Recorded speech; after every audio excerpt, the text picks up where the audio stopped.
saber.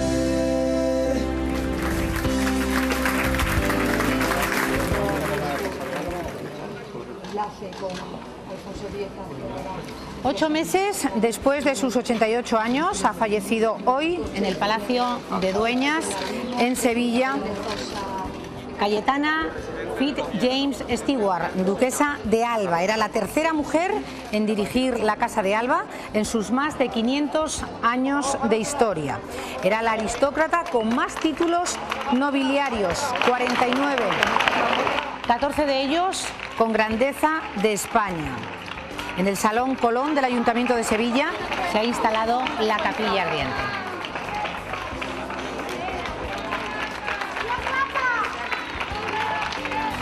Muy buenas tardes a todos los castellanos y leoneses, telespectadores de este programa. Hoy vamos a hablar, por supuesto, de la duquesa de Alba y, si me lo permiten, vamos a unir a la duquesa de Alba con esta tierra, con Castilla y León. Comenzamos. Sumario. Esta misma mañana ha muerto la duquesa de Alba con 88 años de edad, una mujer que ha estado muy relacionada con nuestra comunidad con 13 títulos nobiliarios. Todo esto en la tertulia. Hoy nos visita nuestro hombre del tiempo, Andrés Gómez, para predecirnos lo que pasará este fin de semana. ¿Es fiable el índice de masa corporal? Hoy lo hablamos con el doctor Fernández. Todo esto ocurrirá aquí, así que no se muevan porque comienza. Vamos a ver. Bueno, comienza este programa, comienza esta tertulia de actualidad y, por supuesto, vamos a comenzar hablando de este fallecimiento, del fallecimiento de la duquesa de Alba, que por otro lado está muy unido a lo largo de la historia de la Casa de Alba con esta tierra, con Castilla y León, unida a Ávila, unida a Alba de Tormes, Salamanca, unida a Coca en Segovia, unida a muchos municipios de Castilla y León. Vamos a presentar a los contertulios de esta tarde, de jueves. Está con nosotros María Luisa Pérez Sansegundo, que es presidenta FADEMUR Castilla y León. Bienvenida. Buenas tardes, gracias. Junto a ella, Gemma Martín, profesora de comunicación de la UBA, de la universidad. Por este lado, Arantxa Jaén, letrada. Buenas tardes. Y junto a ella, nuestra periodista más internacional, Mili Gómez, acatarrada, un poquito. Acatarrada, pero que sí que nos va a ilustrar, como siempre, Mili, cuál era la imagen que tenía doña Cayetana en el mundo, ¿no? América, en Latinoamérica y en el mundo. En el mundo, no solamente en América. Fíjate que tú lo has descrito muy bien al principio, es una de las aristócratas más destacadas a nivel internacional. Eso de que la reina Isabel tendría que cederle el paso a ella justamente por su categoría de tantos títulos nobiliarios, pues es muy importante. Obviamente cuando uno está en otro país, que ustedes afortunadamente, yo siempre lo he dicho, tienen un reinado, que eso es tan bonito, aunque muchos digan que no les gustan los reyes, el tener una secuencia histórica tan interesante, de verdad que les hace una historia muchísimo más rica. Bueno, así además va a rezar en su epitafio, que por voluntad propia habla de: aquí yace Cayetana Fitz-James Stewart, una mujer que vivió como sintió. Vamos a presentar a nuestro invitado de hoy, el letrado Jesús Ortega Paunero, bienvenido, vicepresidente del Colegio de Gestores Administrativos de Castilla y León, para darnos también, que lo necesitamos, ¿no? Por una mujer que está entre las 8 personas con mayor patrimonio de este país y también nos interesa saber, porque mucho de ese patrimonio está ubicado, sito, en nuestra comunidad, en Castilla y León. Bienvenido, Jesús. Gracias. Bueno, vamos a comenzar con trasladándonos hasta el Palacio de Monterrey, hasta Salamanca, porque allí está nuestro compañero Paco Gómez, que nos va a contar. Paco, muy buenas tardes. ¿Cómo se está viviendo en Salamanca el fallecimiento de la duquesa de Alba?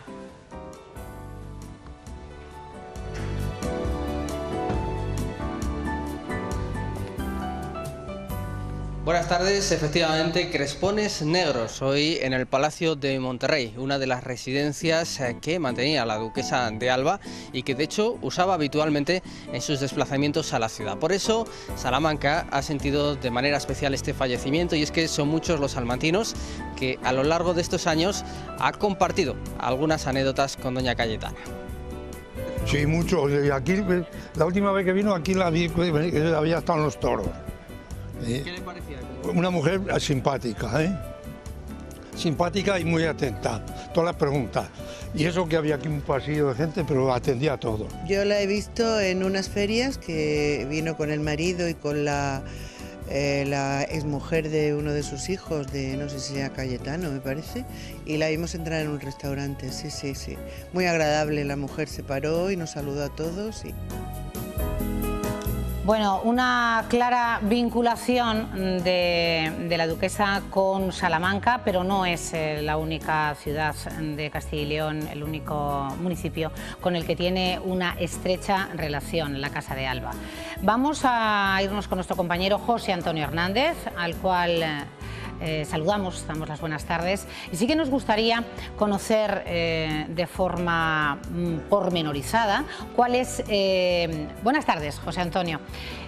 Buenas tardes, Cristina. Estás en directo y sí que nos gustaría, que adentrarnos en lo que es la historia a lo largo, no solo de Cayetana, sino a lo largo de estos 500 años que procede la vinculación y el origen de la Casa de Alba con Castilla y León, desde Ávila, pero el patrimonio, los hijos, cómo queda la situación, pero nos gustaría conocerlo de tu mano, cuál es ese patrimonio y cuál es la situación en la que va a quedar. Bueno, pues Cristina, muy buenas tardes. La duquesa de Alba posee 13 títulos nobiliarios vinculados a Castilla y León. 6 de ellos van aparejados con la grandeza de España, la máxima distinción nobiliaria de nuestro país. Y es que la herencia de doña Cayetana, ante notario, está valorada en 3.000 millones de euros. ¿Para quién va este reparto? Pues para sus 6 hijos. Empecemos por sus 6 hijos. Este es el gráfico. Bueno, el primero es Carlos Fitzgerald, duque de Huéscar, Alfonso Martínez de Irujo, duque de Aliaga, que posee aquí en nuestra comunidad, el Castillo de Tejado en Salamanca, Jacobo Fitzgerald, duque de Siruela, Fernando Martínez de Irujo, Cayetano Martínez de Irujo, conde de Salvatierra, y Cayetana Martínez de Irujo, duquesa de Montoro. Estos son los 6 herederos junto a su marido Alfonso X. ¿Y qué títulos nobiliarios de Castilla y León van a herencia? Los siguientes. Empezamos por los condados. La condesa de Aranda es condesa de Aranda del Duero, en Burgos, de Miranda de Castañar, en Salamanca, condesa de Osorno, Fuentes de Valdelpero y Baños, en Palencia, condesa de Esteban de Gozmán, en Soria, y por último, condesa de Fuentidueña, en Segovia. Continuamos con más títulos nobiliarios, en esta vez el título de ducado. Es 13ª duquesa de Almanzán, en Zamora. Y por último, los títulos de marquesado. Es 10ª marquesa de San Vicente de Barco, también perteneciente a la provincia de Zamora. En total, 13 títulos nobiliarios relacionados con nuestra comunidad.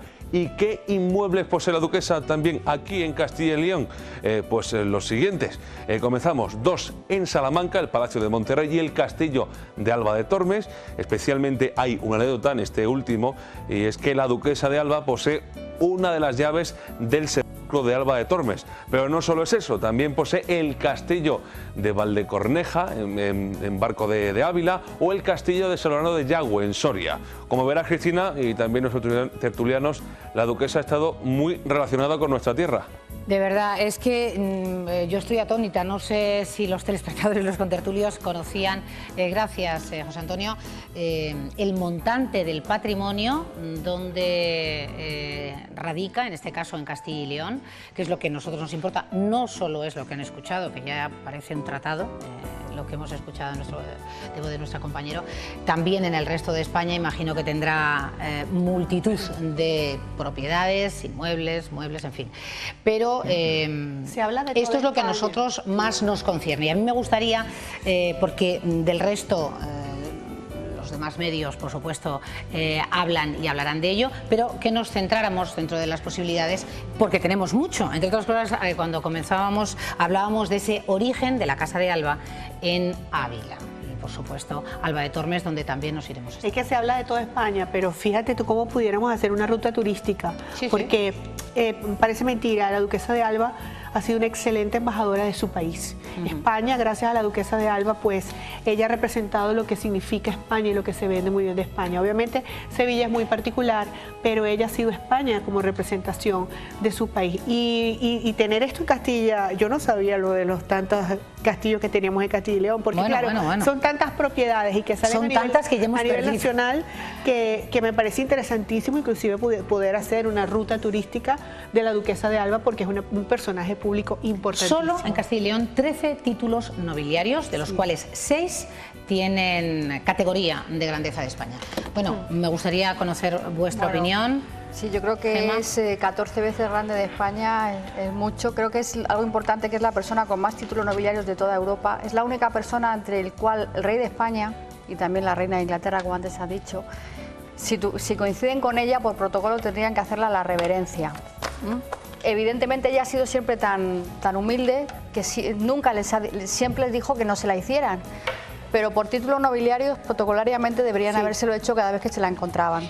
Es una mujer, yo creo que la noble más grande de España, del mundo, bueno, de Europa, y sobre todo yo creo que también la noble de corazón más noble, ¿no? Porque yo creo que ha demostrado siempre una humildad con todo lo que tenía impresionante. No, es que además yo se lo he oído, verbalizar, pero Sí. yo no soy ninguna Y bueno, estrella, yo soy una mujer Y el primer conde de Alba que ayudó a Felipe II, pues los holandeses hoy creo que estaban un poco de fiesta, porque allí en vez de decir que viene el coco, dicen que viene el duque de Alba. No es así, porque el duque de Alba les arrasó en tiempos de Felipe II a sangre y fuego, y entonces que sepamos que en Europa el duque de Alba se lo tenía mucho miedo, sobre todo lo que en aquel momento era Flandes, pues en Holanda es que viene el duque de Alba, y hoy uno de los la que quedaba ha fallecido, con lo cual por la noche tendrán menos miedo. Auténtica, ¿no? María Luisa. Pues sí, yo me parece digno de destacar, bueno, aparte de la coincidencia de la fecha, en lo cual no voy a entrar, evidentemente, sí me parece destacable que es una mujer, ha sido una mujer que ha hecho un poco su vida a su manera. Ella ha exhibido eso. Creo que además tenía una posición que se lo permitía, no le pasa lo que a la mayoría de las mujeres, que a lo mejor no nos lo podemos permitir. Y desde luego, desde mi óptica, aparte del patrimonio, que me parece un aspecto interesantísimo, al que habría que añadir en el extranjero también patrimonio, a mí, desde la óptica que yo percibo, hay una cosa que habría que añadir. Es una de las mayores perceptoras de pagos únicos de la política agraria común. Está situado en torno a 10 millones de euros. Cada vez lo llevamos a nuestro terreno, claro. Claro, sí, yo tengo ha venido la presidenta de FADEMUR.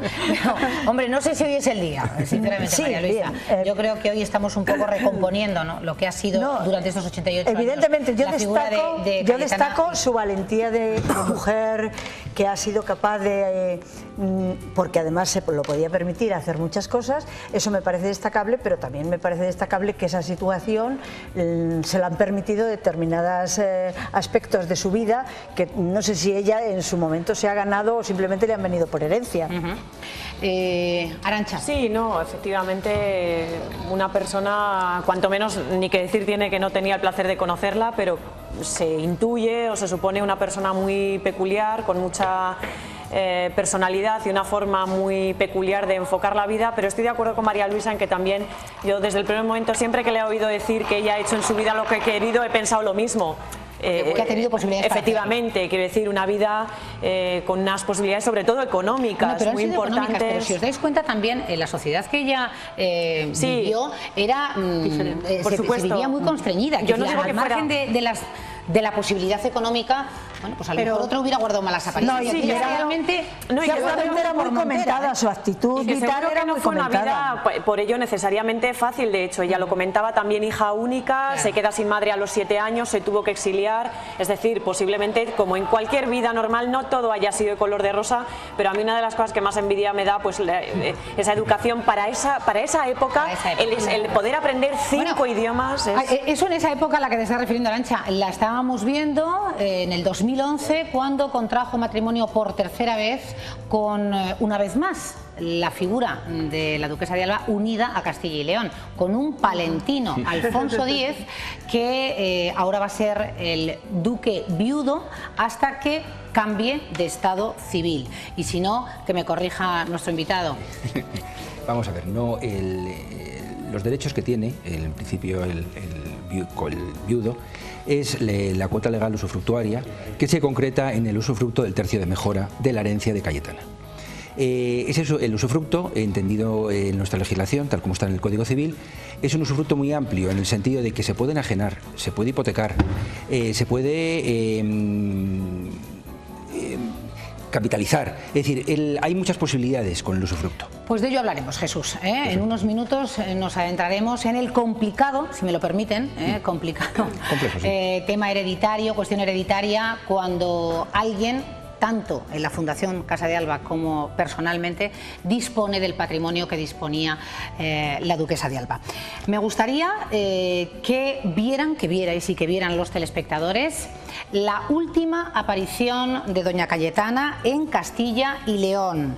Fue hace un año, el 3 de diciembre, que inauguraba una exposición de belenes en el monasterio de las Clarisas en Carrión de los Condes, en Palencia. Acudió acompañada de su entonces marido, ahora, como bien saben, el duque viudo de la duquesa. Vamos a verlo. ¿Estabas haciendo fotos? Pero la competencia. Yo creo que sí, que estamos todos muy contentas y también todo el pueblo. Hay mucho despliegue. La Guardia Civil, la policía. Ya ha venido la duquesa, ya ha venido, ya está entrando. El señor obispo fue a saludarla. Blanca y azul, blanca y azul. Blanca y azul. ¿Qué tal han visto a la duquesa? Mejor en persona que en las fotos. Quiero saludar a los duques, a doña Cayetana, duquesa de Alba, y don Alfonso, el duque consorte. Es, digamos, la dimensión popular de la Navidad. Es un auténtico orgullo que la televisión de Castilla y León, la televisión de la tierra de su esposo, le desee feliz Navidad. Igualmente os agradezco ese recibimiento. ¿Cómo ha sido la bienvenida de la provincia de Palencia hacia su nueva hija consorte? Magnífico, demasiado bien. ¿Qué les puede decir a toda esa gente que conoce a su esposo de toda la vida, que son amigos, vecinos, familiares? Ahora nos hemos unido. ¿Qué sensaciones tiene después de 2 años con su esposo, que le tenemos aquí al lado? Es muy independiente. ¿Ha habido alguna pieza que le haya gustado más que el resto? El napolitano. ¿Pone usted el Belén también en Liria o en Dueñas? En Liria. Supongo que es donde suelen pasar las Navidades, ¿no? Sí. En familia, en casa, con mis hijos y nietos. ¿Y en Dueñas? Y en Dueñas, el año nuevo. ¿Había estado en Palencia más veces? Muy poco. Soy muy fervorosa a vuestro Cristo en Palencia, que le crece el pelo. Queremos que tenga un buen recuerdo de la provincia de Palencia, para que se sienta una mujer palentina más. ¿Le parece? Muy bien. Es la banda de la mujer palentina. Gracias. Ay, perdóname. ¿Sí? ¿Le hace juego y todo? Le queda bien, ¿eh? Muy bien. A su esposo es una pulsera con los colores de Palencia, y tenemos también la versión para usted. Ay, precioso. Duquesa, le preguntaba antes que cuál había sido la mejor Navidad de toda su vida. El nacimiento de mi primer hijo. ¿Cómo le gustaría que la gente la recordase? Con con cariño y sencillez. ¿Le puedo dar un beso? Bueno, se lo doy directamente. Con cariño y sencillez. Así nos avisaba hace un año, ahora el 3 de diciembre, prácticamente un año, nos avisaba la duquesa que quería ser recordada. Y además se lo dijo a un compañero con el que vamos a hablar, y a mí me emociona hacerlo. Rodrigo García, muy buenas tardes. Querido mío. Buenas tardes. Buenas tardes, Cristina, desde Montevideo, Uruguay. En esta primavera que tenemos ya encima y que, bueno, que estamos ya viviendo con sol y sobre todo con mucha alegría. ¿Recuerdas hace un año ese reportaje, Rodrigo, a la duquesa? Lo recuerdo perfectamente y la verdad es que fue un día entrañable. Fuimos Iván, nuestro compañero cámara, y yo al monasterio de las Clarisas de Carrión de los Condes, y la verdad es que había muchísima expectación por recibir a la palentina adoptiva, como dijimos ese día, por ser la esposa de Alfonso X, un palentino de pro. Se vivía mucha alegría, se vivía mucha ilusión pues para conocerla y por conocerla, y llegó con todos los flashes, con todas las fotografías que todos estaban esperando hacerse con ella. Es verdad que ella ya tenía ciertos problemas de movilidad, tenía que andar acompañada, caminar acompañada, tomada del brazo de su esposo, de cualquier otro acompañante que en el momento pudiera ayudarla, pero no cesó en ningún momento de transmitir ilusión y transmitir bastante cercanía. Por supuesto. Hacia los palentinos. Porque además tenía carácter. Yo creo que su marido, Alfonso X, decía, no te preocupes, no firmes, pero ella quería firmar el libro y quería estar, era una mujer que tenía las ideas muy claras, pero sobre todo muy cercana y mostrando mucho cariño. Yo creo, con total seguridad, que a Castilla y León ha sido el último viaje que ha hecho, pero que ha sido de las últimas apariciones de la duquesa ante los medios y sobre todo que te diera una entrevista, como es el caso. Yo quería hacer hincapié, Cristina, es verdad que fue una de las últimas entrevistas. Nosotros los periodistas, cuando seguimos a alguien, siempre intentamos el obtener alguna declaración. En todo este año, en alguna salida de la duquesa, sí que, seguramente los compañeros han conseguido alguna declaración, pero como entrevista seguramente esta fue de las últimas. Y precisamente hablabas antes de ese detalle de Alfonso X intentando que ella no firmase en el libro de visitas de las hermanas Clarisas. Ella firmó, cogió el bolígrafo y decidió estampar su firma porque se encontraba en condiciones, a pesar de los problemas de pulso que ya sufría. Decidió marcar el recuerdo para toda la vida. Bueno, pues y para la eternidad. Pues fíjate que con la distancia que nos separa, que no el cariño, te echamos muchísimo de menos, de verdad, compañero. Para nosotros eres nuestro compañero. Y además verdad, me están diciendo que te dé un fuerte abrazo de parte de todo el equipo, Rodrigo. Te echamos de menos, te deseamos lo mejor, también de los colaboradores que aquí están.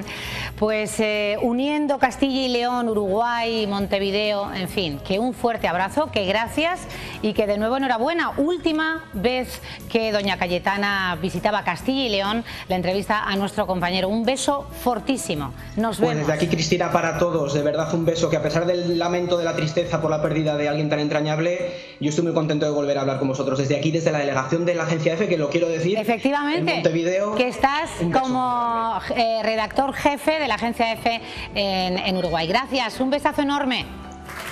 Gracias. Bueno, pues ahí estaba ese momento, porque yo creo que además Rodrigo ha sido siempre un seguidor, como muchos otros compañeros, que les parecía, y nos parece, que la duquesa pues irradiaba cercanía, cariño, sencillez, pues la tierra, porque hoy queremos unir, hemos dicho, a Cayetana Fitzjames Stewart, a esta Castilla y León, a esta casa, a nuestra querida tierra, porque tenía además en distintos lugares corazón, patrimonio y muchos lazos, muchos lazos. Me gustaría hablar y ahondar un poco en la situación, Jesús, ¿qué sobreviene? Porque ahora, bueno, estamos en ese momento de pérdida, de dolor. Veíamos a la familia en el Salón Colón de la Capilla Ardiente, que se ha instalado en el Ayuntamiento de Sevilla. Se la va a incinerar, mañana oficiará un guiño más castellano y leonés, oficiará el funeral de la duquesa, alguien muy querido y de la tierra, de Medina de Rioseco. El arzobispo amigo, ¿no? Señor amigo, bueno, pues él va a oficiar ese funeral y, insisto, es de Medina de Rioseco. Eso es lo que tenemos a brevísimo plazo, ¿no? Esa incineración, después la llevarán además a la iglesia del Cristo de los Gitanos, del que era camarera de honor, en fin, pero está ahí, ¿no? No sé si en 2, 3, 4, 10 días, pero el tema del patrimonio, de quién se va a quedar con qué. Vamos a ver. Evidentemente yo desconozco esas circunstancias, yo las desconozco. Aplicándote la legislación básica, lo que puedo decir a los telespectadores, el plazo que existe voluntario es fiscal, no es civil, para la aceptación de la herencia. Hablamos de 6 meses y cabe la posibilidad de una prórroga de otros 6 meses, pedida, solicitada antes del 4.º mes, en virtud del cual no hay sanción, únicamente se aplicarían intereses respecto a la cuota que resultase del impuesto. En cuanto a la territorialidad, que hablabas de los bienes afincados que tienen de su patrimonio en Castilla y León, la competencia del impuesto la determina el domicilio fiscal de la causante. Yo supongo que el domicilio fiscal de la duquesa de Alba era Madrid. Por lo tanto, la oficina competente, donde hay que liquidar el impuesto, va a ser Madrid, independientemente de donde radiquen los inmuebles o las propiedades que tenga la duquesa. Lo que pasa que esas propiedades, en principio, desconozco también, pero bueno, por lo que sale en los medios de comunicación, por una parte habrá mucho patrimonio integrado dentro de la Fundación Casa de Alba. Y el resto, yo creo que algo salió en los medios, que antes del matrimonio con Alfonso debía hacer un reparto. No sé si de inmuebles, es decir, pero ella debió repartir para evitar problemas con sus herederos. Parece ser que fue condición sine qua non repartir entre sus herederos antes de la boda, que se recuerdo, creo recordar, durante meses parece ser que veladamente se dejó ver que sus hijos le pusieron como condición. Correcto. Entonces tendrán en estos 6 meses, tendrán que formalizar la partición de herencia. O sea, tienen hasta 6 meses. 6 meses, con una prórroga de otros 6. Y en esa partición de herencia lo que se va a integrar son los bienes propiedad particular de ella. Claro. Lo que tenga particular de ella. Que podemos hablar de cuentas corrientes, como de joyas, como de cuadros, lo que sea propiedad de ella. Y eso es lo que integrará esa herencia y se repartirá entre los herederos, que son sus hijos. Entre los herederos, que son sus hijos. Cuando concurren una herencia los descendientes o hijos o nietos con cónyuge, el cónyuge queda únicamente como legatario, nunca como heredero. Entonces, si hay tanto sucesión testada como intestada, el cónyuge tiene derecho al tercio de mejora, el usufructo del tercio de mejora, que se estima en relación a la edad del usufructuario. No sé qué edad, ¿sabéis alguno qué edad tiene Alfonso? Pues mira, 24 años menos que 63, doña Cayetana. Que tenía 88 menos, hacedme la cuenta que yo soy de letras, menos 24. 63. Pues entonces, esa es la edad. Entonces sería un 27%, un 26% del valor del tercio. Y el resto sería para sus herederos. Perfecto, muy bien. A no ser que la sucesión sea testada, ¿sí? Y entonces le puede ampliar al tercio de libre disposición. Donde ella ya ha dispuesto, claro, cómo que quiere ese tercio sea para... Pero eso tiene que ser en el testamento de ella, cuando se abra y si tiene acceso a los medios de comunicación. Bueno, pues vamos de nuevo a conocer bueno, pues los lazos que unían, no solo, antes hablábamos con nuestro compañero desde el Palacio de Monterrey, también con Alba de Tormes, que ha llevado además doña Cayetana su título por todo el mundo. Vamos a verlo. Si la duquesa de Alba tenía una relación especial con Salamanca, lógicamente los lazos son mucho más estrechos en Alba de Tormes, la villa salmantina que dio origen a la que es una de las principales casas nobiliarias de España. Allí el fallecimiento se ha sentido de una manera especial y también allí conocemos algunos de los restos del extenso patrimonio que ha acumulado esta familia a lo largo de su historia. Alba de Tormes despide a la duquesa de Alba. Crespones negros en el torreón del palacio que la propia Cayetana cedió de manera indefinida al ayuntamiento de la localidad salmantina, pero cuya propiedad sigue siendo oficialmente de la Casa Nobiliaria. El ayuntamiento enviaba a primera hora de la mañana un telegrama de condolencias y declaraba 3 días de luto oficial como testimonio de una relación muy estrecha. Muy afectuosa y, no sé, es estrechísima con la Casa de Alba, con cualquiera de los miembros, especialmente doña Cayetana, que siempre que venía alguno de sus familiares aprovechaba la ocasión para venir con ellos. Cayetana de Alba también tenía relación muy estrecha con el convento de las Carmelitas, donde está enterrada Santa Teresa, un sepulcro que debe abrirse con 3 llaves, y la duquesa contaba con una de ellas. El ayuntamiento con el alcalde y con las Carmelitas sí tenía buena relación. Nos da pena, porque aquí ha venido y se la ha tratado muy bien, tanto a ella como a los hijos. Ya sus extravagancias me quedaba bien, lo siento mucho. Alba es uno de los principales focos del patrimonio de la Casa de Alba en Castilla y León, a lo que hay que sumar numerosas fincas rústicas y otros monumentos como el Castillo de Valdecorneja en Barco de Ávila o el Castillo de San Leonardo de Yagüe en Soria. Yo no sé vosotros, pero yo me pierdo, ¿eh? Llega un punto... defensora aférrima de su patrimonio. De lo que más envidia me da es el Palacio de San Sebastián. Pues ese creo que le ha tocado a Cayetana. Sí, efectivamente. Por eso, para unas vacaciones en verano... Y hay un hijo al que no le ha dejado ningún palacio, ¿no? No sé cuál es el tercero. Le ha dejado solo fincas rústicas, creo que es a Jacobo, que estaba se llevaba un poco mal con la madre por este hecho. La editorial, quiero recordar.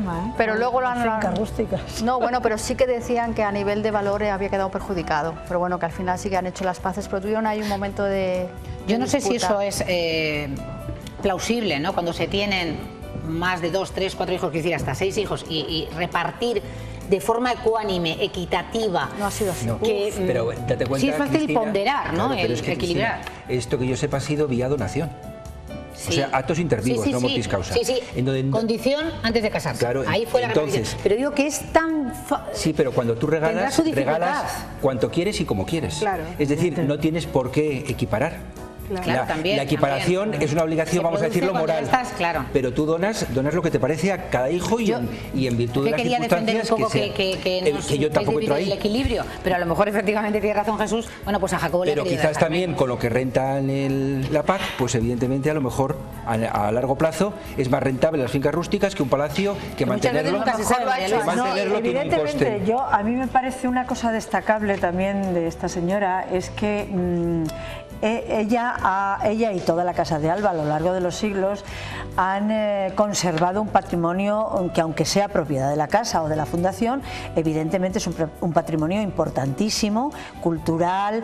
Se comentaba la maravillosa biblioteca que tenía el anterior marido de ella. En fin, quiero decir, eso es algo que también tiene un valor que no sé si puesto en dinero, no, son cosas que yo me imagino que no se pueden o no se deben poner en dinero porque son en alguna medida intangibles, incalculables. ¿no? Incalculables.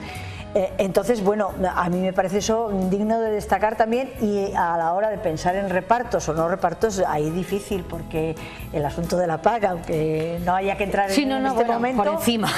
Sí, por encima, yo no voy a profundizar, pero es que eso es algo importantísimo, que además, o sea, un volumen importante, y que además pues es algo que no sé hasta qué punto cuesta mantener, sino todo lo contrario. Es que justamente eso es lo que justo al revés, lo que menos cuesta mantener. Efectivamente, un palacio cuesta mucho más de mantener. De hecho, Cayetano, solamente pagar la contribución, el IBI. De hecho, son inmuebles que los que están catalogados como patrimonio tienen obligación por ley de enseñar un determinado número de días al año. Ellos tienen obligación de abrirlo al público y de tenerlo adecuadamente. El Palacio de Dueñas y sí, Lidia, yo creo que es la forma de rentabilizar, porque la duquesa de Alba siempre lo ha dicho: soy millonaria en patrimonio, pero liquidez no lo tengo. Claro, pero ella también se ha puesto. Seguro que sí. Bueno, vamos a hablar también con un paisano, con un palentino, amigo, conocedor de la figura de Alfonso X, duque viudo en esta ocasión. Lamentablemente, desde esta mañana, cuando conocíamos el fallecimiento de doña Cayetana. Jesús Mateo Pinilla, buenas tardes y gracias por recibirnos. Buenas tardes. Buenas tardes. Buenas tardes. Pues mira, yo soy era amigo sobre todo del padre, ¿no? Y luego los chicos eran de mi edad y iban conmigo al colegio y a la misma hora pues nos veíamos, ellos iban pues tres, fundamentalmente eran dos amigos, o sea, dos hermanos y un amigo, ¿no? Y nos veíamos pues todos los días, porque como ellos iban a la Salle y yo los maristas, pues nos pillaba de camino, ¿no? Y el abuelo ya era amigo de mi familia porque era un industrial, tenía entonces lo que se llamaban las tiendas de ultramar, que eran las que venían con alimentos de ultramar, ¿no?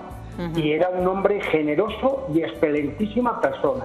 Bueno, concretando el padre de Alfonso, pero veíamos unas imágenes, Jesús, iba a hablar y a preguntarte sobre el día de hoy, difícil seguro, como conoces bien a Alfonso, que tiene que estar discurriendo para él desde ayer, ya lleva unos cuantos días, pero desde ayer y hoy justamente yo creo que tiene que estar en los peores momentos. Pero veíamos unas imágenes de alegría, de júbilo, el día que contrajo matrimonio con la duquesa. Sí. Y a mí me gustaría que recordaras también ese momento donde contrajo matrimonio con la duquesa en el 2011 fue, y bueno, cómo han sido estos años junto a ella, aunque se conocían desde hace más de 3 décadas, cómo han sido estos años al lado, sin dejarla en ningún momento ante ese delicado estado de salud en el que se encontraba. Y luego, por supuesto, en el día de hoy, si te has puesto en contacto con él y si has hablado con él. No, porque me ha pillado muy de repente, pero vamos, me pondré en contacto con él. Hay que tener una cosa muy en cuenta, ¿no? Y es que cuando nosotros nos enamoramos ya de mayores, era lo de Lisinski, de enamorarse de una mujer madura, ¿no? Cuando te enamoras en esos momentos, pues la pasión que tienes al principio, en los primeros años de vida, se convierte pues más en cariño, en elogio, en compañía, y eso es lo que ha tenido fundamentalmente este muchacho. Por lo tanto, yo creo que está ahora mismo destrozado, estoy seguro. Y después él dejó el trabajo en el INS, donde estaba en Madrid, frente al Bernabéu.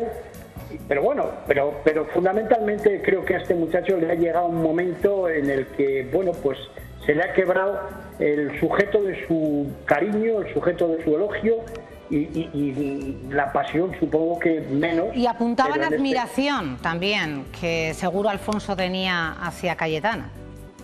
¿Verdad? ¿Perdona? Admiración, indudablemente. Por eso te decía que la pasión se convierte en admiración, en cariño, en todas esas cosas. Y la relación con los hijos, con los hijos ha ido mejorando.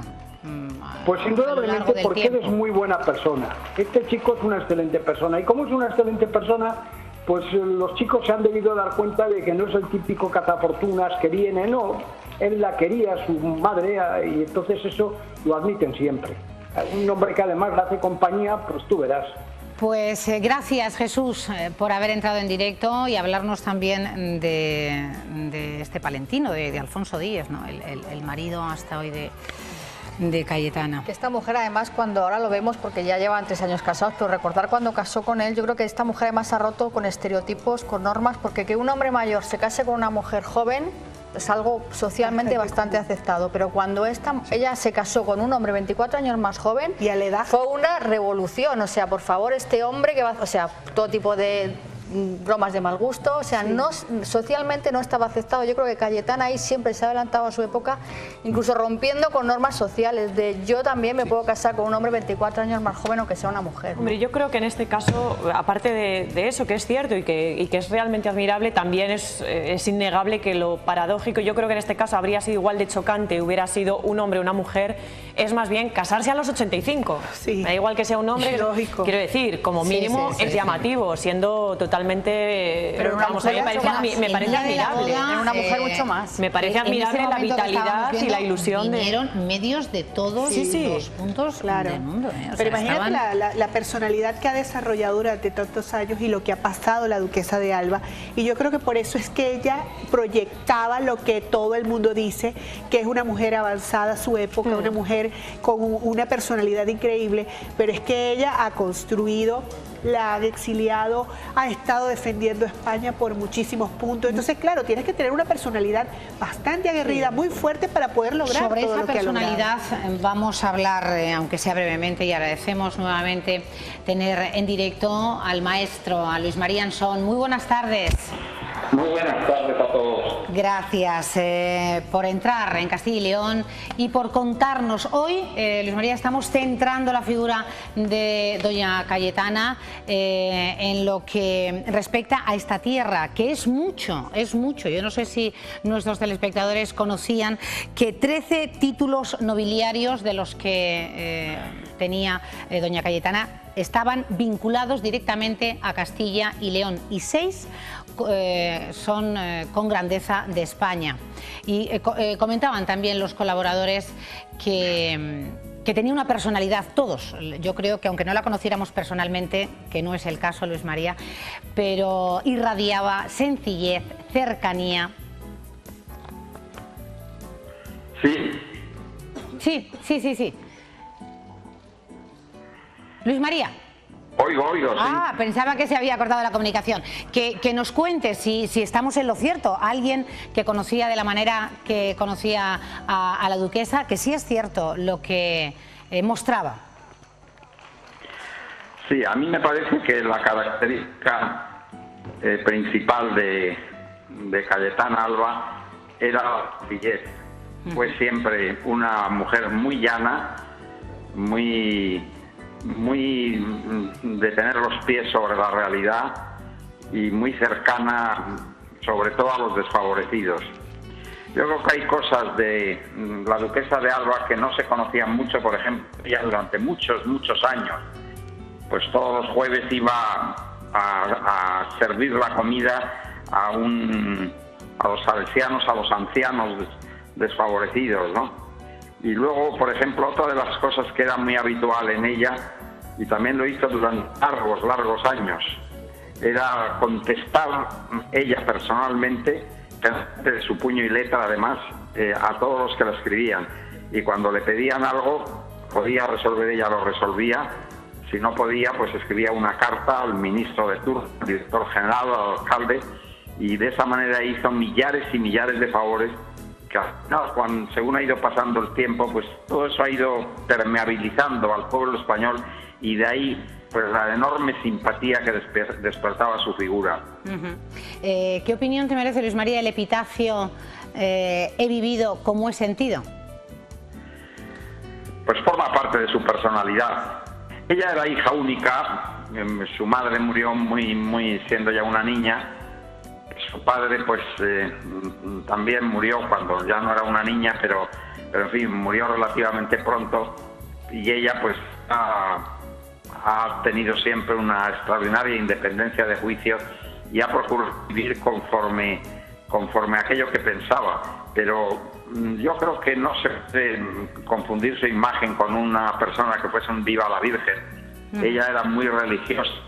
Era una persona que amaba profundamente a España, y luego que tenía un gran sentido de servicio, primero a la corona, lo fue siendo niña Alfonso XIII, pero después de una manera muy especial a don Juan y a su hijo don Juan Carlos, y después un gran sentido también de servicio a su casa. Hizo extraordinarios sacrificios desde el punto de vista personal y desde el punto de vista económico para que el pueblo español pudiese seguir disfrutando del legado de la Casa de Alba.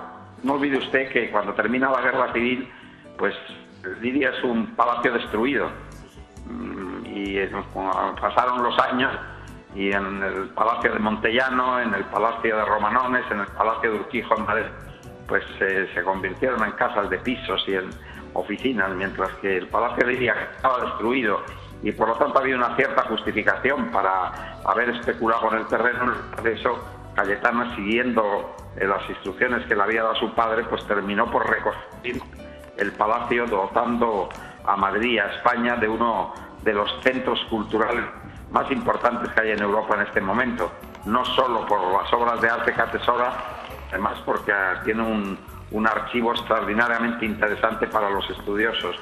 Y todo eso siempre con una extraordinaria generosidad y con un gran sentido del deber. O sea que es verdad que ella vivió según creía que debía vivir, pero no vivió para divertirse, era muy poco aficionada a dar fiestas y a perder el tiempo. Estaba generalmente rodeada de artistas, de escritores, de gente del mundo intelectual, de la cultura, y luego pues ese sentido del deber histórico que siempre tuvo. Esa es la Cayetana que yo he conocido desde mi primera juventud. Señor Ansón, ¿cuál fue la última vez que vio, muy breve ya, que estamos fuera de tiempo, la última vez que vio a doña Cayetana? Pues almorcé con ella en el Teatro Real, en el restaurante del Teatro Real, y con su hijo Cayetano. Y fue una comida... ¿Cuándo? Bueno, no me acuerdo bien. Pero hace relativamente poco tiempo. Relativamente poco, sí.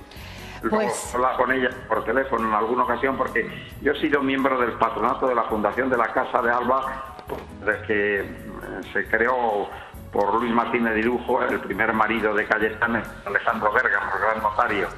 Y por lo tanto, pues me he sentido siempre muy vinculado y he sido siempre gran admirador de la labor realizada por la Casa de Alba. Pues a buen seguro que lamentará la pérdida de la duquesa. Gracias, señor Ansona, por haber estado con nosotros en directo para Castilla y León. Gracias. Pues muchas gracias a todos. Un fuerte abrazo. Y muchas gracias a... Un fuerte abrazo. Bueno, vamos a hacer una pausa. En 2 minutos continuamos. No se vayan.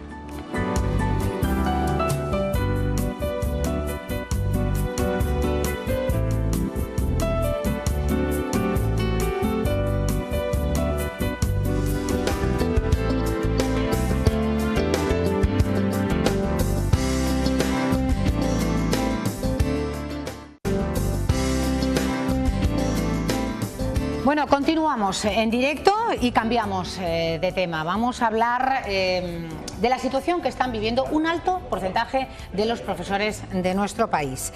Crece entre ellos la preocupación por parte de los padres de alumnos. Según el sindicato AMPE, el 28% de las quejas que recibieron el curso pasado tenían este motivo como trasfondo.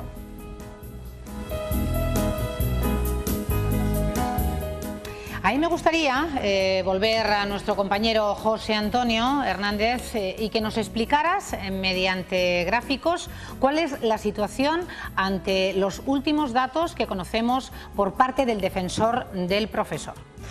Muy buenas tardes, Cristina. De nuevo, como bien has dicho, los datos son cuanto menos alarmantes. Vamos a conocer y a concretar un poco más cuáles son las secuelas que el defensor del profesorado ha acotado en el siguiente gráfico. Comenzamos con el primer gráfico. Si nos referimos al estado anímico en que se encuentran los profesores maltratados, vemos que la ansiedad es la que asciende hasta el 57%, ha aumentado un 7% con respecto al año pasado. También vemos que entre otras secuelas está en segundo lugar la depresión y en tercer lugar la baja laboral.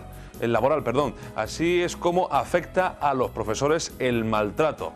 El siguiente gráfico, ahora vamos a ver cuáles son algunas de las causas muy importantes, diferenciar el conflicto con los alumnos, donde encontramos la falta de respeto, los problemas para dar clase, el acoso y amenazas por parte del alumno. Y en el conflicto con los padres, el porcentaje más alto es el acoso y amenaza de los padres. Cristina, esto es solo un resumen, pero quiero lanzar una pregunta a la mesa. ¿Cómo podemos concienciar a la población sobre este problema? Pues gracias, José Antonio. La mesa va a responder, va a opinar, pero antes me gustaría que viéramos el siguiente vídeo donde queda patente el acoso de algunos profesores por parte de padres de alumnos. Vamos a verlo. Es como una reunión de padres en la palma de la mano y a cualquier hora. Estoy en algún grupo de esos y no he oído nada. Estaré en un grupo civilizado. Hablamos en cuestión de los hijos con el sentimentalismo del corazón, somos muy sentimentales. Proliferan los grupos de WhatsApp de progenitores que quieren saber más sobre sus hijos en el cole, un lugar perfecto para vanagloriar o criticar a los docentes. Luis es profesor de secundaria y nos cuenta que es una práctica muy extendida. No deja de ampliarse el efecto de puerta del colegio en la que 4 padres hablan, pero de esta forma están hablando a lo mejor 400. El problema es que algunos de estos comentarios pueden manchar la reputación del profesor. Hay veces que una información que no es acaba siendo. Para el sindicato de profesores AMPE, estos foros difamatorios podrían estar detrás del incremento en el número de casos de acoso por parte de padres a maestros. En el pasado curso transcurso de todas las quejas que llegaron a esta organización, el 28% fueron por ver cómo los padres traspasaban la línea roja. Y eso que desde el pasado mayo, en Castilla y León, los profesores ya son considerados una autoridad, una categoría que los docentes, en muchos casos, se niegan a utilizar por no manifestar problemas en clase, algo que, dicen ellos, se podría entender como un trabajo mal hecho. Bueno, pues vamos a intentar opinar, debatir y sobre todo voy a presentar a alguien que acostumbra a visitar este programa y esta casa, Jesús Niño, psicólogo y que es defensor del profesorado en Castilla y León. Eso es, o sea, que en buenas este tardes. caso vienes ad hoc para el tema. Representando a la comunidad autónoma. Efectivamente, representando a Castilla y León y a la defensa del profesorado. Estos datos que habéis arrojado a nivel nacional, pero que se pueden extrapolar a Castilla y León, ¿es algo que camina increciendo año tras año? Porque lleváis 9 años con esta... Sí, a nivel nacional en 2005 y a nivel autonómico en 2006, un año después. Son ya muchos años, el sindicato AMPE percibió esa necesidad y puso en marcha un servicio como es el del defensor del profesor.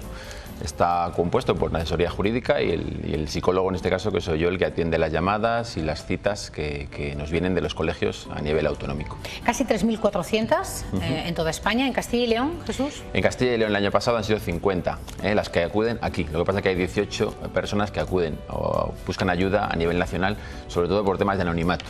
Es decir, si sabéis cómo la información circula, es decir, de hecho hay recogida información que llega a la Consejería de Educación y muchas de las personas que pasan por situaciones de acoso no quieren avisar a la Consejería de Educación porque creen que sus datos se van a conocer. Entonces muchas de las informaciones llegan a través del sindicato y otras personas además lo buscan fuera, tienen miedo a eso. Nos gustaría también conocer la comparativa respecto al resto de comunidades, porque entiendo que es bastante inferior claramente con respecto al resto de comunidades. 50. Sí, depende de qué comunidades. Claro, hay comunidades como Extremadura que andan por aquí más o menos, Castilla-La Mancha tiene más casos, Madrid muchos más. O sea, al final el número nacional es muy importante, son 3.300, un poquito más. ¿Qué significa eso? Que hay profesores, como decías, que están en situaciones realmente de riesgo, ¿no? A nivel de salud mental. Quiero decir, la figura del docente en Castilla y León, por lo menos para el sindicato AMPE, es fundamental. Yo creo que hay que empezar por ahí, ¿no? Yo creo que es un colectivo imprescindible. Imagino que hay otras profesiones con el mismo término, pero en este caso no hay duda. Sin embargo, estamos poco valorados y poco prestigiados. De hecho, si os dais cuenta, los grandes currículums cuando acaban bachillerato es muy raro que elijan una carrera de magisterio. Es decir, los profesores estamos muy bien pagados, dicen, tenemos muchas vacaciones, pero pero nadie quiere. Claro, es una cosa curiosa, ¿no? Es decir, ¿qué nos falta ese prestigio? En Finlandia, por ejemplo, una de las primeras elecciones a nivel de estudios universitarios es el de la docencia. Sin embargo, en Castilla y León parece que a nivel de España que eso no sucede. Con lo cual la preocupación es importante porque las posibilidades de que en el futuro siga aumentando todo esto pues nos hacen que sigamos en la línea de trabajo que hemos iniciado hace unos cuantos años. Ahora, yo particularmente pienso que la profesión se la valora a uno mismo. Yo particularmente te preguntaría, ¿por qué consideras entonces que está tan desprestigiado esto? Porque yo creo que ustedes mismos como profesores son los que tienen que valorizarse y volver otra vez un poquito también a ese respeto que se tenía antes con los profesores, porque yo estoy viendo un 22% de falsas acusaciones tanto de padres como de alumnos. Claro. Que a lo mejor un 22% suena poco, pero porque el 70% es más, obviamente. Claro. Pero te das cuenta que lamentablemente ahorita pareciera como que si los derechos, la palabra derecho fuera una palabra como que la usamos muy libremente para hacer valer cualquier situación. ¿Por qué crees tú que se desvaloriza entonces ahora tanto esa profesión? Porque antes era muy respetado. Sí, yo creo que maestro de escuela era una cosa impresionante. El alumno tenía respeto hacia el profesor. Por tanto, si los profesores siguen siendo personas de autoridad, que la ley además nos lo ha ratificado en mayo, como una ley de autoridad que está en Castilla y León ya funcionando, y sin embargo la sociedad no nos tiene ese prestigio, algo está pasando. Yo creo, desde el sindicato por lo menos así lo entendemos, que las familias están haciendo un trabajo quizás un poquito escaso a la hora de potenciar esa autoridad en casa. Quiero decir, cuando un padre acude a un centro a decir que le cambia la nota a su hijo, porque está en desacuerdo con esa nota, o a decir que los deberes son demasiados para su hijo, o que no le gusta cómo enseña el profesor, se está extralimitando sus funciones. Lo hace bien intencionadamente. Yo trabajo con padres, trabajo con profesores haciendo formación. Y tienes una profesora al lado además, y yo sé que aunque sea de universidad. Y yo sé que los padres acuden con buena intención, creyendo que están haciendo bien por su hijo, pero en muchos casos se equivocan. casos extremos que les tenemos en la ciudad de Valladolid. El año pasado, por ejemplo, una madre acudió a agredir a una profesora, la agarró por el cuello, la empujó contra la pared, en presencia de su hijo y el equipo directivo. Es decir, la madre lo hizo con buena intención, seguramente. ¿Tú crees? Pero, hombre, sí, con buena intención para su hijo. ¿Es buena intención? No. Sí, porque ella creía que estaba ayudando a su hijo. Es decir, lo hacía, estaba pendiente de su hijo, le preocupaba a su hijo. Como madre estaba actuando, ella creía que bien. Las consecuencias son muy negativas. Para ella a nivel legal, por supuesto. Porque además tiene categoría, como bien has dicho, de autoridad. De autoridad. Pero fijaos, lo que decir, el hijo en el futuro es poco probable que atienda a lo que dice un profesor cuando su madre es capaz de agredir físicamente a uno. No, y lo que es peor, ese chaval posiblemente aprenderá que la forma de enfrentarse a algo que le frustra, un comentario, es agredir, ¿no? En vez de reflexión o a ver si... Así es. Y la propia madre en el futuro posiblemente sufra también ese tipo de agresiones. Claro. A mí me surge una duda respecto a esto, no sé si a lo mejor no la puedes despejar. El hecho de que se haya considerado y se os considere autoridad me parece que es un hecho importante, que está bien, que debería ser así, pero creo que no afronta el problema de raíz.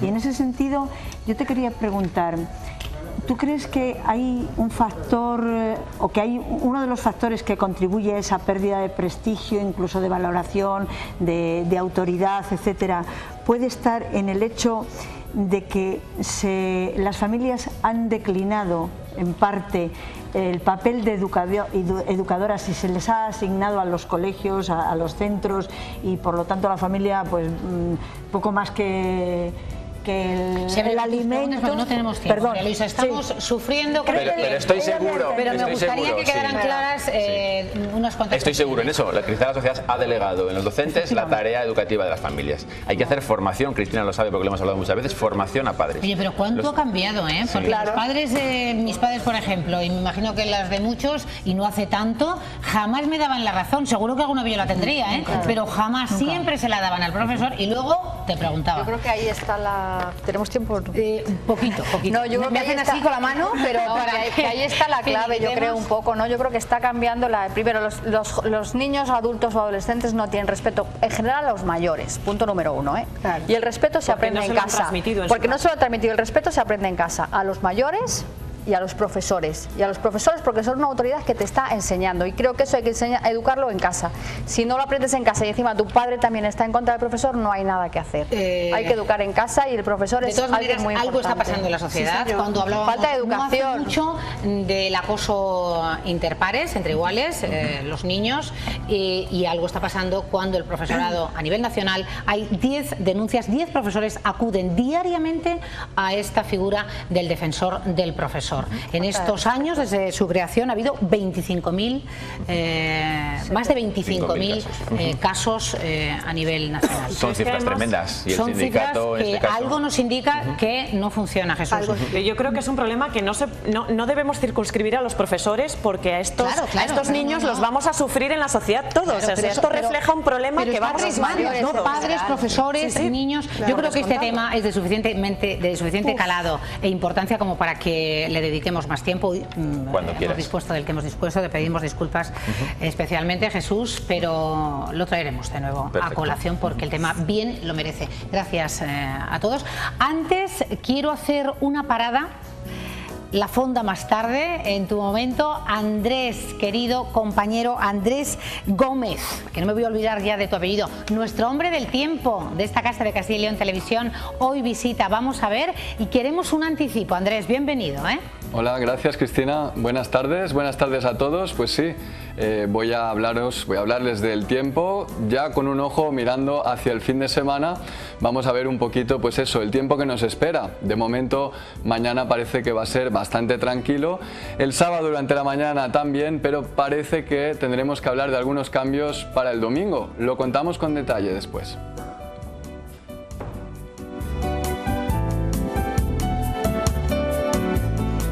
Como ya saben, estamos conociendo en profundidad los distintos alimentos con sello de calidad del Bierzo. Productos como la pera conferencia, la manzana reineta y el botillo son ejemplos representativos de la gastronomía del Bierzo.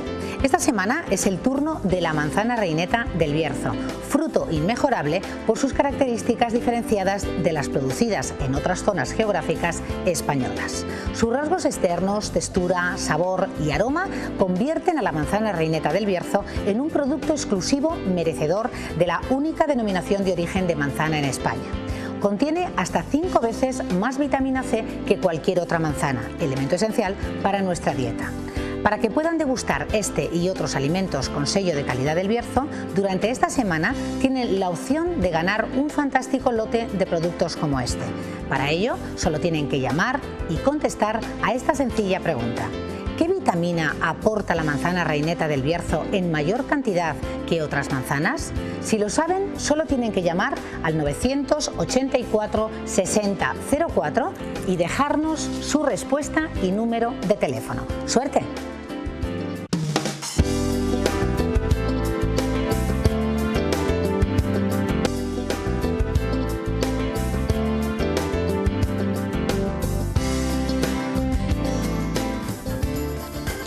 Bueno, estamos de vuelta y querido Fito Robles, contentos de muy estrenar contentos en este programa, que no es la casa, que ya lleva un tiempo, de estrenar Hombre del Tiempo. Hombre. Andrés Gómez. Bueno, se ha enfadado. Vamos a darle un fuerte aplauso, por favor, a nuestro compañero vamos a Andrés aplaudirle. Gómez, claro que sí. Se ha enfadado. Esta mañana estábamos un poco minutando, viendo un poco la sección, y que sepas que Esther Bermejo te tiene mucho cariño y ya vendrá a explicar por qué. Se ha enfadado porque he puesto yo el Hombre del Tiempo y ha dicho Esther, el chico del tiempo. Ah, el chico. Claro, es un chico joven, hombre, se puede decir chico del tiempo. O sea, que hombre no, yo Mejor que... chico, Mejor chico del tiempo, fíjate. Claro, bueno, pues tú mandas, tú mandas. Pues chico. Nuestro chico del tiempo, a partir nuestro chico del tiempo. Bueno, bienvenido a este programa. Y queremos saber lo que ahí dentro lo tenemos el fin de semana a la vuelta de la esquina. Lo inmediato. La mayoría de la gente aprovecha el fin de semana para planificar, Claro. sobre todo actividades al aire libre. Bueno, me sabe mal, pero tengo que anunciar algunos cambios. Después de que hemos tenido la semana bastante movida, hemos tenido un poquito de todo. Sí, ha habido una semana movidita. Hemos tenido, luego lo vamos a ver en fotos, prácticamente de todo, heladas, hemos tenido arcoíris, chubascos, ratos de sol. Parece que mañana el tiempo va a ser más tranquilo en general. El sábado durante la mañana todavía lo pintamos ahí también en el mapa. Mañana viernes tendremos ya bastante sol. Después de que ayer todavía teníamos algunas lluvias, pues en general mañana dominan los claros. Todavía se podrían formar algunas nieblas por la mañana. Esta mañana en Burgos se formaban esas nieblas por la mañana, pero en general mañana, desde que empezó el mes de noviembre, no lo he podido decir muchas veces, no va a llover en ningún punto. Y de temperatura bien, porque hemos visto que ha subido un Y de poco, temperatura, la verdad es que salir a la calle pues es un placer, porque se está muy bien, la verdad es que se está muy bien, con esas temperaturas que mañana van a volver a rebasar los 15 grados e incluso nos acercaremos a los 17, 18, por ejemplo, en Salamanca. Eso sí, de cara al fin de semana ya empiezan a venir algunos cambios. El sábado todavía por la mañana aguantará en prácticamente todos los puntos, pero por la tarde empezarán a llegar nubes de nuevo. ¿Y con lluvias? Con lluvias de cara ya a la noche, más no bien. me fastidies, Andrés. De cara a la noche. Vaya estreno que has tenido aquí. La verdad es dando que malas noticias. Lo iba pensando, digo, aquí voy a salir, pues no sé si salgo. Nuestro chico del tiempo, que fíjate, no sé si sabes, Fito, A ver, la cuéntame. historia de Andrés es estupenda, vocacional, en otros términos también, pero desde luego tenía clara la vocación de ser chico del tiempo u hombre del tiempo cuando quiera, desde los 10 años. ¿Tú tenías tan claro a los 10 años que querías ser lo que eres? Sí, un poco antes, pero músico, no periodista. Pero muy claro, como tienes dos. No, Bueno, pero... Desde los 10 años. Lo mío es pasión de verdad. Qué bien. Desde que prácticamente... Oye, cuando veías la tele y recuerdo. luego descubriste que esto era, que era mentira, vamos a decirlo así, ¿no? Que cuando salía el hombre del tiempo enfrente del mapa, pues claro, que no había un mapa allí, No había un claro, mapa, que claro. había una Claro, pantalla. claro, la magia. La magia, ¿cómo no te transformó? ¿No dijiste, esto no quiero ser médico? No, todo lo contrario. Cada día me enamoro más de la ciencia y no solo de la ciencia, sino que me encanta la meteorología y me encanta contar cosas. Entonces, qué mejor manera de unir las dos cosas. Oye, podríamos contando lo traer que me gusta. experimentos algún día, ¿no? Sí, Aquí sí, vamos a hacer muchas cosas. Wow. Yo Vamos a espero hacer muchas que vayamos cosas. a hacer muchas Hoy es cosas. el día de presentación, nos vas a hacer ese resumen. Nos vamos al domingo, que no queremos Sí, dejar sí. a El los domingo- telespectadores sin conocer lo que va a pasar el domingo. A ver, así a grosso modo. Bueno, pues el sábado, como comentaba hace un momento, La tarde por la mala. tarde ya mal. a partir de la noche, madrugada, se extenderían las lluvias y el domingo va a ser el peor de los 3 días. Si tenemos algo que hacer, mejor hacerlo o el sábado por la mañana o el viernes, porque va a hacer bueno. Sí, la verdad. El domingo, como pueden ver en el mapa, pues las lluvias se extenderían prácticamente a todos los puntos. No serían lluvias especialmente fuertes, pero las más significativas las esperaríamos sobre todo en León, en Zamora, también en Palencia y en Valladolid. Menos probabilidad de lluvias o menos insistentes esas lluvias en el este. Las temperaturas tanto el sábado como el domingo empezarían a bajar de forma progresiva, pero tampoco demasiado. Nos podemos fijar en el mapa del domingo que todavía alcanzaremos pues esos 14-15 grados de máxima, que para estar en el mes de noviembre... No es tanto, claro, temperaturas como que... va a ser más desapacible, exactamente. Madre mía, me ha caído muy bien este tipo. Porque no ha querido mentirnos, o sea... Yo creo que hay algunos seguro ahí por el tiempo que... Algunos de estos míticos, ¿no? De toda la vida, que algún día yo creo que quería caer bien y decía, oye, cambiad un poquito las temperaturas, lo que diga el mío Tosando os da igual. Vamos a poner un sol hoy que me quiero ir a casa contento. Pero ese tío, con la verdad por delante, vocacional. ¿Sabes lo que me decía mi padre? Siempre que veíamos el tiempo, me acuerdo yo de esta sección. O sea, que ¿te gustaba el tiempo? No, no me gustaba nada. Lo odiaba el tiempo y siempre quería cambiar de canal. Por eso te he juntado con Andrés para ver si el 12 creando afición. Y mi padre, me acuerdo que me daba unas tobas y me decía, ¡chu! No cambies. Quería cambiar, estábamos viendo el parte y me decía mi padre, y yo siempre, claro, había acabado el parte y decíamos, uy, qué bien, vamos a ver lo que queramos, ¿no? Ibas a cambiar, quieto, que queda el tiempo. Y flash, me soltaba con un cariño. Y desde esos tiempos en los que tu padre te llamaba la atención, el tiempo ahora goza justamente de más minutos. Ha cambiado mucho el formato, desde Mariano Medina. Y de mayor seguimiento, porque es uno de los espacios preferidos del público. Bueno, está mal que yo haga publicidad, pero la verdad es que con datos reales es una de las informaciones más buscadas, no solo en los medios de comunicación clásicos, radio y televisión, sino también en internet. ¿Y por qué crees que ha pasado esto? Bueno, yo creo que la sociedad ha cambiado mucho, tenemos realmente poco tiempo para disfrutar de ocio. Vaya paradoja, ¿no? No, yo creo que vivimos en una sociedad más acelerada, a lo mejor, no digo que trabajemos más, pero sí más acelerada que la de hace a lo mejor 20 o 30 años. Entonces la gente quiere planificarlo todo y sobre todo pues eso, el fin de semana, viajamos más, cosa que antes a lo mejor no hacíamos. Hoy en día cogemos, nos vamos a cualquier aeropuerto que nos queda cerca y nos vamos incluso a otra punta del mundo. Pero y queremos evitar riesgos. Exactamente, nos gusta yo creo que nos gusta el planificar. Pues además, puedes tener razón, Andrés. Creo que la ciencia meteorológica ha avanzado muchísimo, entonces las predicciones son realmente más fiables. O sea, que no te voy a preguntar el índice de aciertos que tienes. Bueno, no que tengo yo. A 24, 48 horas vista estamos por encima del 80% y luego cada uno tiene esa impronta, esa intuición. ¿Cabe? Cabe, yo creo que cabe. ¿O ya está todo... Sois como los pastores ahí. Decidido, ¿no? Si no influyéramos o tomáramos algún tipo de decisión, seríamos como los iPhones, ¿no? O los smartphones que te dan la información, está bien, es una información que no tiene ningún filtro humano. Yo creo que el ser humano, el meteorólogo en cuestión, siempre tiene su parte de, llamémosle más que intuición, conocimiento del terreno o de la zona. Si tú tienes esa información, que es un 80, y luego de tu conocimiento llegamos al 99, pues éxito. Bandera. Bueno, depende de la situación. Hay situaciones muy claras que se pueden acertar bien. Y situaciones menos. Y situaciones que nos incomodan. Oye, tiene que tener una presión este tipo. El señor Andrés, yo me imagino, claro, que en su día a día, cuando algún amigo tuyo se casa o tiene un evento, quiere inaugurar un bar, no sé qué, llaman a Andrés 15 días antes. Andrés, ¿cómo va a hacer? Que seguro, estoy convencido. La persona a la que le vamos a someter también, no solo los compañeros de los servicios informativos de esta casa, sino también los de este programa, le vamos a tener ahí. Hombre. Que nos diga en momentos importantes para todos. Vamos a concluir, Andrés, con fotografías. Muy bien. Que de verdad cada vez son de mayor calidad y de mayor belleza. Vamos a ver ahora.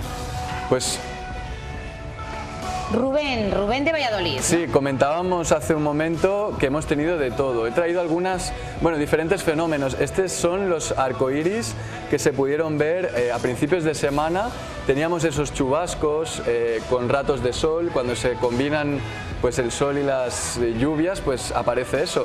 Ana Andrino, desde Ávila, hemos tenido frío también, no solo calor, frío. Y heladas en Ávila y también en León. Ahí vemos el ganado pastando con la escarcha sobre la hierba. Pero son postales. Son postales. Bueno, ¿qué artistas tenemos en esta tierra? Tenemos suerte con la fotografía del paisaje. Y Zamora. también lluvias, estas son de ayer, Rafael Lorenzo desde Zamora. Ayer llovió bastante en Salamanca, Zamora y algunos puntos también de León. Qué bonito. Esta foto me encanta porque nos muestra un poquito otoño, transición al invierno, con la montaña palentina de fondo también. Maravilloso. Y esta es la foto ganadora, de la semana pasada. ¿Qué dais? Pues estamos dando ahora unos auriculares. Ahora Sí. unos auriculares. Sí. Bueno, bien, bien. A caballo regalado. Por mandar una bonita foto y verla, bueno, pues animamos a todo el mundo a que siga participando. La verdad es que me falta tiempo para poder ver todas las fotos y seleccionar, es difícil. La compañero, bienvenido. Gracias. Gracias a vosotros. ti. Gracias. Vamos con la salud y de ello se encarga nuestra compañera Esther. Esther, buenas tardes. Buenas tardes, Cristina. Con el doctor, el experto médico estético, para hablarnos de un tema, estamos seguros, de interés. Pues fíjate, dirás, ¿qué está haciendo Esther con una calculadora? Pues aquí el doctor Fernández me ha estado midiendo, me ha estado pesando. Ha dicho, te voy a calcular tu índice de masa corporal. Y yo digo, ¿será fiable? Vamos a hablar con el doctor y que nos explique un poquito todo. ¿Qué es ese índice de masa corporal? Y que nos responda a las preguntas que le estamos cuestionando. Doctor, buenas tardes. Hola, buenas tardes. Me ha estado pesando, me ha estado midiendo y todo ello para llegar a mi índice de masa corporal. Sí, el índice de masa corporal es un parámetro que se utiliza mucho en nutrición y qué nos indica? Y nos indica pues un número que nos hace que clasifiquemos a la persona en peso normal, en sobrepeso, obesidad, incluso obesidad mórbida y por supuesto por debajo en delgadez, ¿no? Eso es lo que nos indica y relaciona el peso con la altura al cuadrado. Eso mismo le iba a preguntar, ¿cuál es la fórmula? Ponemos el peso. Sí, ponemos el peso y lo dividimos por la altura de 1 al cuadrado de la que hemos medido, perdón. Y me saldría 19 a mí. Bueno, pues con ese índice de masa corporal que está ahora en pantalla, podríamos ver que estarías dentro de la normalidad, justo en el límite inferior de la normalidad. No, en principio, para las personas que salen dentro de la normalidad y en el mínimo límite, pues el índice de masa corporal en principio sería normal. Pero fíjate si salieras, por ejemplo, en 24 o 24, no 29 para ser más justo, pues diríamos que es normal según el índice de masa corporal. Pues se ha dado cuenta tras varios estudios que esas personas, si luego le haces por ejemplo una analítica de rutina, pues puede tener la glucosa elevada, pudiera tener el colesterol, parámetros también que no son buenos acompañantes para tenerlo en el cuerpo, porque normalmente ello conlleva a enfermedades cardiovasculares, a la diabetes, trastornos osteomusculares, o sea, una patología que no es nada buena y aconsejable. Hablábamos de fiabilidad. Sí. ¿Es fiable? Es fiable en lo que hemos dicho, en esos, pero cuando ya aparece un sobrepeso o una obesidad, tenemos que analizar un poquito dónde se acumula la grasa. Exacto, dónde está esa grasa, que es lo importante. ¿Cómo lo podemos localizar? Pues mira, uno de ellos sería el perímetro de cintura. Vamos a ello, doctor. Que podría ser, lógicamente, se podría medir. Ya que me ha estado midiendo, pesando. Lo que es consulta. A la altura, para la gente que nos está viendo, a la altura del ombligo, mediríamos y ella nos está dando 76. Si miramos en mujeres estaría normal. Normal, por debajo incluso de lo normal, ¿no? Todo me da normal, doctor. Todo normal. Hombre, a lo mejor quitando algo de ropa bajaríamos todavía hasta un poquito más, ¿no? Que es como se tiene que hacer. También decíamos que ese índice de masa corporal influye si es el sexo, influye la edad. Sí, por supuesto, sí. Y algo que no... la edad, el sexo, la actividad y muchos parámetros, ¿no? E incluso puede ocurrir, para que no se nos pase, que dos personas que tengan un índice de masa corporal igual, puede ocurrir que uno sea una persona atlética y otro sea un obeso.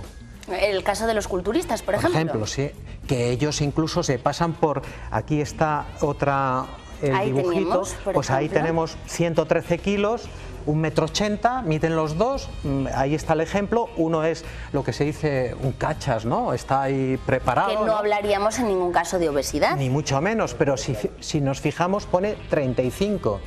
Es ya un límite de obesidad que tiene ese señor. Por eso a lo mejor siempre hay que consultar al médico para que sea él el que nos diga, pues estos límites se corresponden. En casa medirnos y pesarnos nos da el índice de masa corporal, pero es fiable en parte. Depende. Este señor incluso, el de la izquierda, estaría con menos grasa de la que le corresponde. Pues ¿Este aparato que estamos viendo? Pues esto sería, aparte del perímetro abdominal, otra cosa que nos podría ayudar. Esto es un plicómetro, que hay de muchos modelos, este es digital y lo que hace es, esas pincitas, lo que coge es como un pellizquito, cogemos en determinadas partes del cuerpo, a nivel abdominal, tricipital, y nos da unos milímetros que me dan, mediante una ecuación, una fórmula, nos da la cantidad de grasa a nivel subcutáneo, debajo de la piel. Grasa que también nos hablaba antes de otro medidor que nos dice dónde está localizada la grasa y dónde tendríamos que reducir a lo mejor. Exacto. La mejor de todas hemos dicho la cinta métrica, el plicómetro, pero la mejor es un impedanciómetro o bioimpedancia, que lo que hace es hace atravesar la corriente eléctrica por el cuerpo de la persona a través del agua y donde tiene grandes resistencias, donde hay grasa, ahí hay una alta impedancia y ahí eso nos lo traduce mediante pues un software, lo que tiene el aparatito. Habría que ir a la consulta y que nos dijeran eso ahí. Normalmente está en una consulta. Sí que es cierto que gente de poder adquisitivo bueno pues pueden llegar a comprar ese aparato porque realmente barato no es, pero ese nos dice exactamente que es esos dos señores. Este es, por ejemplo, esta es una de las marcas que hay. Pues apoyamos los pies, también tiene sus limitaciones, que hay que saberlas. No una persona, tú te la compras, me pongo, me mido y puedes cometer errores y tal. Pero es ese, pones los pies, la conducción es a través de los 4 puntos que tocamos, cogemos ese manípulo que hay y en segundos nos dice lo que hay. Lo que sí que podemos tener pues como una referencia es esta ecuación, esta fórmula que hemos dado hoy. Ah, sí, perfecta, sí. Vamos a recordarla, doctor, para quien quiera hacerlo en casa, luego que consulte al médico, pero al menos ya tiene una referencia base para saber si está en peso normal, en sobrepeso o incluso en obesidad.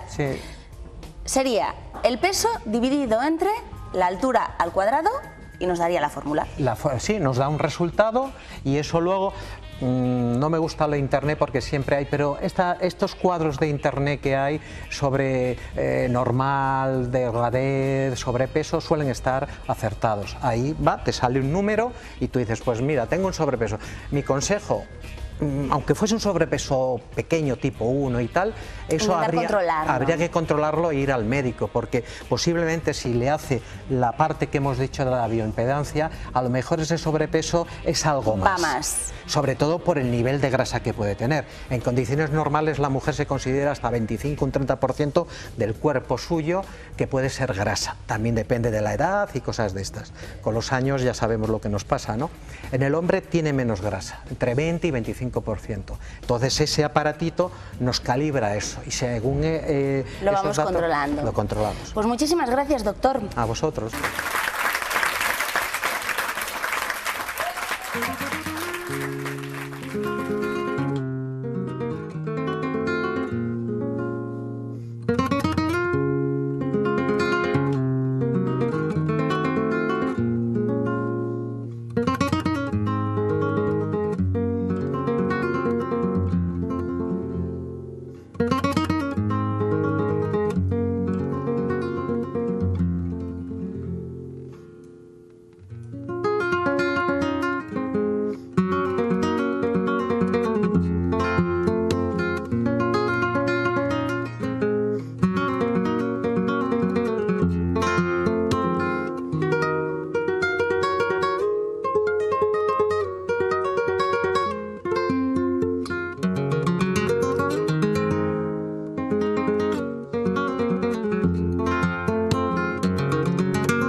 Carlos Blanco, el guitarrista, y además vamos a hablar con Pedro Sanz, que es coordinador de las jornadas flamencas. Pedro, buenas tardes. Es coordinador de las jornadas flamencas y vamos a hablar además de un recital, de un espectáculo, puedo decir el más grande, uno de los más grandes. Está dentro después de 22 años de su muerte. No cabe duda de que el Eterno Camarón, que es lo que se va a ver aquí el sábado, es un proyecto muy ambicioso.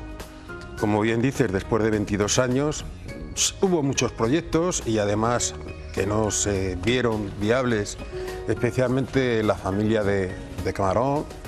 Porque este es el único autorizado por la familia. El único que tiene el visto bueno y la aprobación de la familia. Entonces, ¿qué es lo que les impulsó a decir, pues este sí, de todos los que le habían llegado? Sí, era el que más yo creo que era el que más se acercaba al perfil humano e íntimo de Camarón de la Isla. Y si me permites, Esther, con el permiso también de nuestro invitado, fíjate, en el dossier que nos han enviado habla la viuda de Camarón, La Chispa, y dice lo siguiente: cuando me trajeron el guión tenía miedo.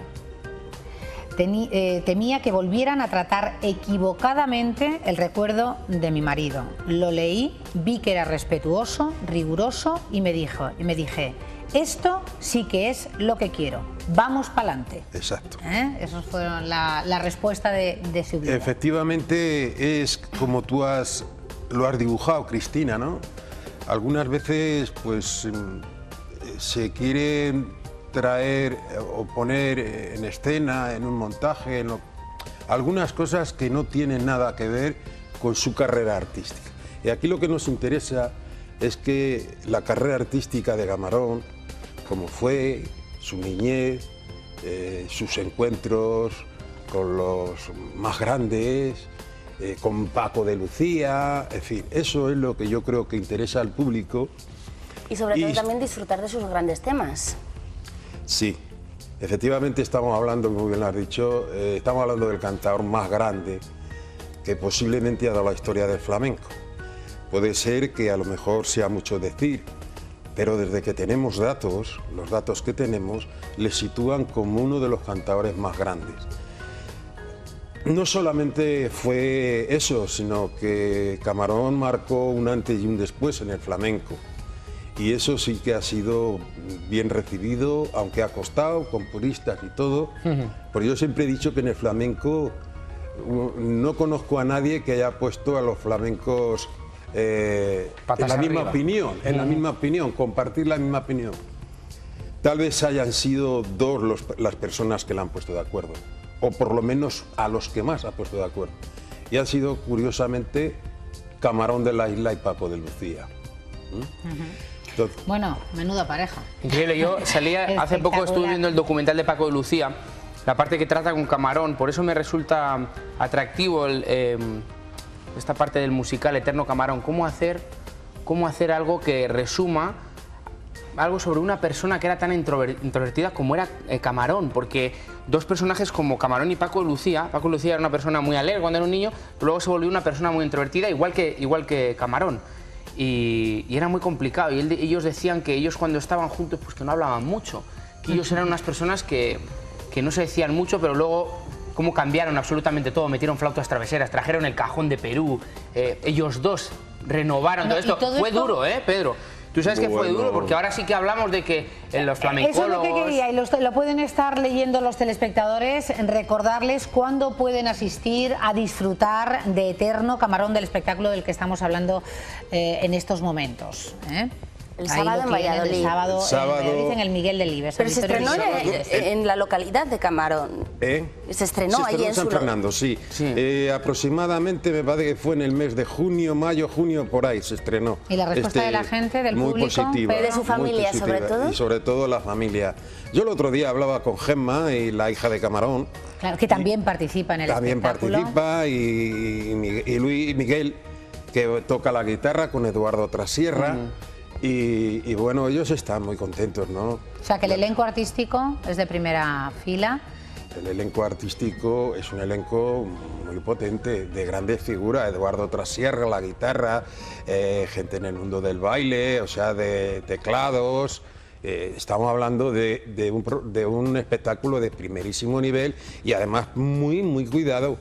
Estamos hablando de Camarón. Sí, entonces, pero vamos a tener 3 días de flamenco. 3 días. Los amantes van a poder disfrutar desde el viernes, sábado y domingo. Exactamente. Además, van a ser 3 espectáculos puramente flamencos y los 3 distintos.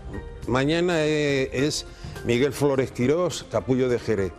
Tal vez estemos ante el representante, yo diría, es el representante más genuino de los cantes de Jerez.